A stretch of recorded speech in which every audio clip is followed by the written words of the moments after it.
Hello friends, welcome to my new blog. दोस्तों, कैसे हैं आप लोग? उम्मीद करती हूँ अच्छे होंगे। मैं भी बहुत बढ़िया हूँ। गुड मॉर्निंग दोस्तों। तो दोस्तों, अभी मैं नहा धो के रेडी हो चुकी हूँ। तो अभी फ्री हुई हूँ नहा धो के। तो सुबह सुबह ही मेरे यहाँ बारिश होने लगी। अभी कपड़े धुल के डाली थी, वैसे ही बारिश होने लगी। तो देख सकते हैं दोस्तों, हमारे यहाँ बारिश हो रही है।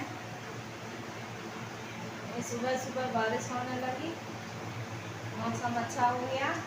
कपड़े धुल के डाली थी, और ये तो अभी सूखने से रहे, ये तो अभी सूखेंगे नहीं। अभी अभी अभी धुल के डाली है।